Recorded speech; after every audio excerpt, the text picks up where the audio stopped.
आज सुबह मैंने बनाया था ढोकला। तो बस ढोकले पे अच्छे से मसाला डाला और चटनी बनाई थी साथ में। और मैंने आज यावी को थोड़ा सा जुकाम सा फील हो रहा था, तो मैंने उसे राबड़ी के साथ दूध दे दिया, उसे छाछ के साथ नहीं दिया। इधर उसका टिफिन लगा दिया था। फिर मैंने ना चने भी बनाए थे, आज वो रात के भीगे हुए थे तो सोचा उन्हें भी बना लूं।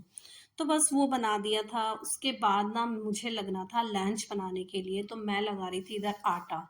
और गोभी आलू कट करके रख लिए थे, दाल बॉईल कर ली थी जिससे कि दाल को तड़का देना रहेगा। अब हो गया था वही लंच का टाइम, तो मैं लग गई थी अब दाल को तड़का देने के लिए, सब्जी फ्राई करने के लिए।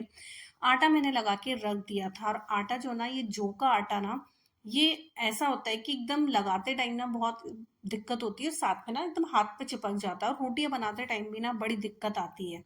तो इस आटे को अब मैं लगा रही थी, तो एकदम ये ना चिपचिपा होता है और हाथों पे पूरा चिपक जाएगा। उसके बाद में रोटियां बनाते टाइम रोटियां टूटती हैं, लेकिन आजकल मैं ज्यादातर जो है वो जौ की रोटी बनाती हूँ, तो बस वो कर रही थी। और एकदम काला काला सा ही थोड़ा आटा गूंदने के बाद में ना थोड़ा इसका कलर जो होता है थोड़ा डार्क होता है।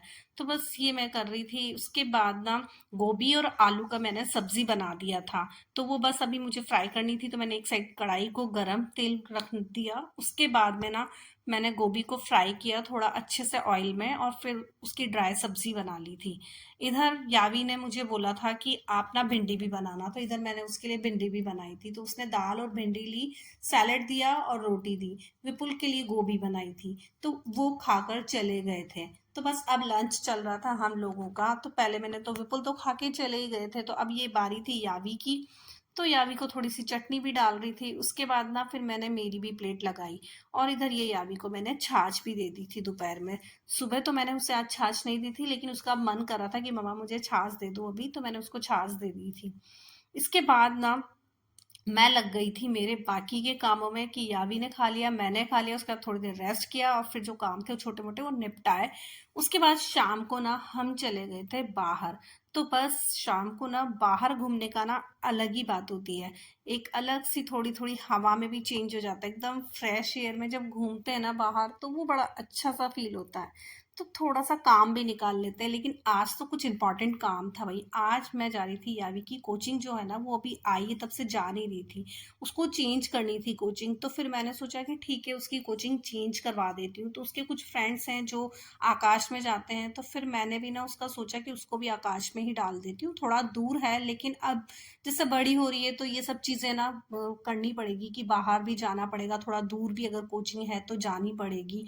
तो अब वो जैसे 9th क्लास में आ गई है, तो अब मुझे भी लग रहा है कि चलो ठीक है उसकी कोचिंग चेंज करवा देती हूँ। तो आज हम लोग वहाँ पर बात करने के लिए जा रहे थे, कि जिससे कि ना नेक्स्ट क्लास में उसे मैं भेज दूँ। तो आज हम वहाँ पर बात करके आ गए थे, उसका एडमिशन है वो भी करा दिया था।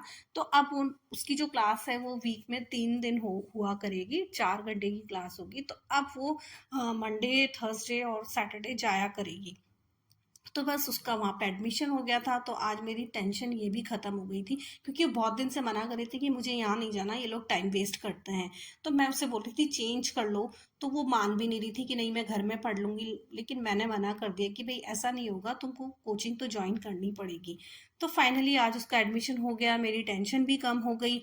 तो बस फिर मैंने ना वहाँ पे एडमिशन कराया, और हम लोग वहाँ से निकल गए थे वापस घर की ओर। तो इस तरह के काम जब होते हैं ना, तो बड़ी टेंशन सी फ्री फ्री फील होने लगता है। तो आज मुझे टेंशन फ्री लग रहा था थोड़ा। तो आज का मेरा व्लॉग यही था। मिलते हैं नेक्स्ट व्लॉग में। Thank you for watching. Bye bye.